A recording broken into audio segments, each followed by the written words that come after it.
Il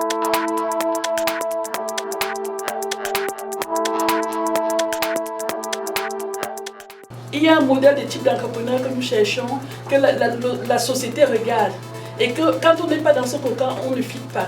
Moi, je pense que quand on a un goût, quand on a une idée, si l'opportunité se trouve, on peut avoir la chance de réussir et d'essayer son idée. Et c'est un peu ce que nous voulons faire avec Plateforme Affaires. Nous sommes passionnants et nous importons des produits de la Colombie, de ces produits artisanaux et aussi du café. Je suis une passionnée de la cuisine. Dans les petits coins, vous allez déguster, ou beaucoup d'entre vous ont eu la chance de faire une petite dégustation. Je m'appelle Annie Berthe Mapa. Je suis éducatrice à la petite enfance. En moi, ça germait une idée d'entreprendre.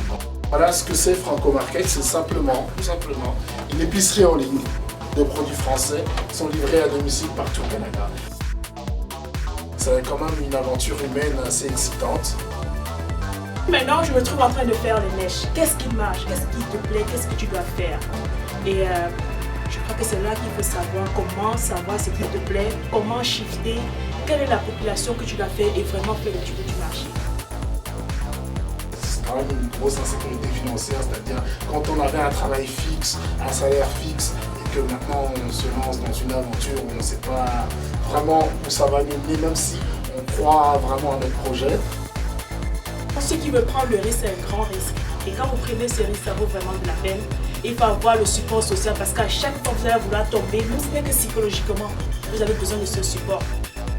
Le courage, c'est la peur dans l'émotion. Et pour moi, c'est un passage que je porte tout le jour, tout le temps, quand je prends aussi des risques. Parce que finalement, se lancer en affaires, c'est aimer, c'est adorer le risque. Il faut rêver en affaires. Parce que dans la salle aujourd'hui, on a par exemple TAP Logistique, Aïssa qui est là, qui a lancé son entreprise, qui est avec la passerelle depuis, de cleaning. Et elle embauche déjà 3 ou 4 femmes, parfois 5, 6, qui l'aident dans son entreprise. Et la valeur de son entreprise, c'est le côté et le caractère social. Ce sont des femmes qui vivent des défis et qui n'ont pas les capacités de se trouver un emploi. Donc elle les offre ces opportunités avec beaucoup de dignité. Mon nom c'est Assiatou Diallo. J'ai une entreprise de nettoyage commercial et résidentiel pour tout le GTA. Et moi, si je peux donner un conseil, si quelqu'un a une idée et qu'il a approfondi un peu l'idée, qu'il a fait une étude de marché et qu'il y croit, se lancer tout simplement.